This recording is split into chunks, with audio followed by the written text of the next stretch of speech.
Vamos lá, gente. Então agora a gente tem que achar a solução desta equação diferencial aqui adimensionalizada, né? Ou seja, encontrar qual é a função t tio que depende de x tio e de tzinho tio, né? A técnica que a gente usa para isso é a chamada técnica da separação de variáveis, onde eu procuro por uma solução que é um produto de duas funções. Uma que só depende da posição e outra que só depende do tempo. Percebe? Então é uma solução teste, né? Eu quero achar por uma solução txt, né, temperatura em função da posição e do tempo adimensionais, que seja escrita como um produto de duas funções. Uma que só depende da posição e outra que só dependa do tempo. Né? Funções exclusivas de x e t, respectivamente. Bom, eu então jogo isso na equação diferencial, né? Veja, ó, t é o x vezes o θ. Δt é o x vezes o dθ dtzinho, né? Porque o x não depende do tempo, então ele na derivada em função do tempo se comporta como uma constante, né? X vezes a derivada de θ, dθ dt. E a derivada aqui não é mais derivada parcial, né? É a derivada simples, porque a função θ depende apenas de t. Então a derivada em relação ao t é a própria derivada comum, né, de uma função de uma única variável. Do outro lado, eu tenho a derivada parcial segunda, né? A função x depende do x, então você tem aqui o d2x, dxinho 2. E a função θ não depende de x, então ela se comporta como uma constante, ela fica ali só multiplicando. Né? Então a equação diferencial, que é essa daqui, para essa função teste, com as variáveis separadas, me fornece esta equação aqui. Eu posso simplificar a notação, né? Escrever o x que depende de x, só o x aqui, né? Fica subentendido, né? Que ele depende só do x. Dθ dt, eu vou escrever θ ponto, né? Derivada temporal, a gente costuma indicar por um ponto sobre a função. Então, θ ponto é a derivada de θ em relação ao tempo, adimensional, né? O d2x dx2, eu vou chamar de x duas linhas, né? Não tem nada a ver com fluxo, aqui é simplesmente a derivada segunda, né, da função, vezes o θ.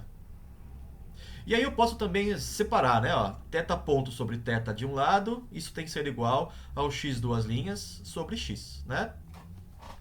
Por que eu escrevi assim, dessa maneira? Porque, veja que aqui, ó, do lado esquerdo desta equação, tudo depende apenas do tempo adimensional. Do lado direito, tudo depende da posição adimensional, né?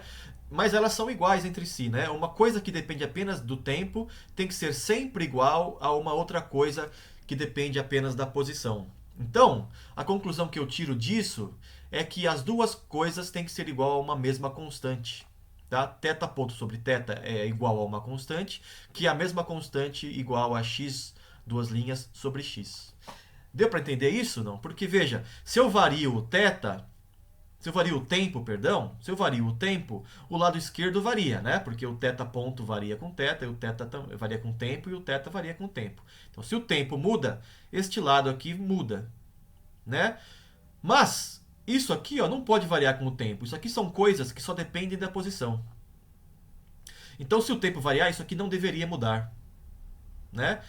Então a única conclusão é que essas coisas têm que ser constantes. Θ ponto sobre θ é constante, igual a x, que é a mesma constante igual a x duas linhas sobre x.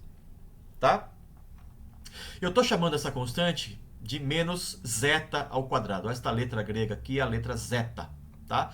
Menos zeta ao quadrado. Por que menos zeta ao quadrado? Parece meio arbitrário, né? Vai ficar claro daqui a pouco, eu vou explicar em breve.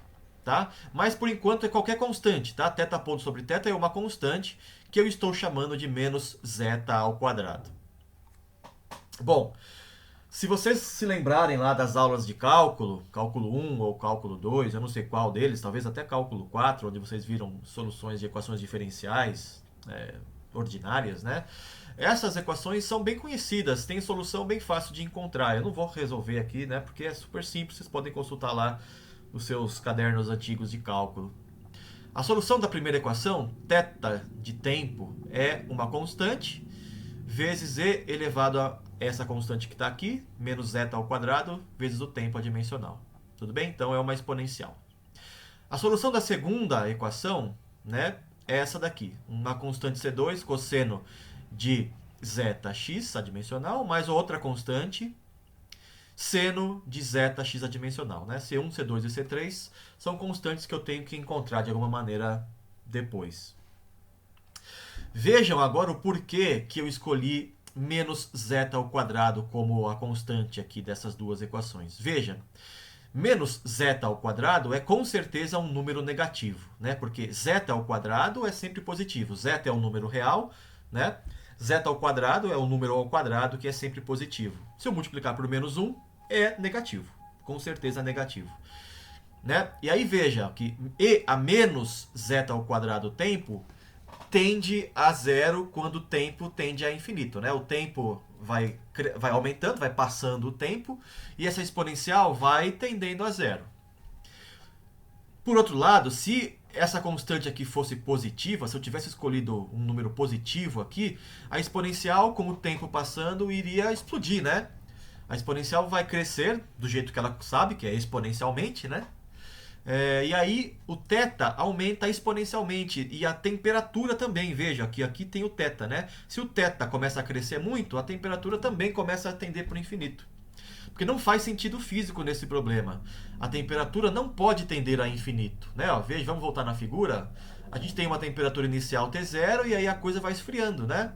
A temperatura tem que ir abaixando, percebe?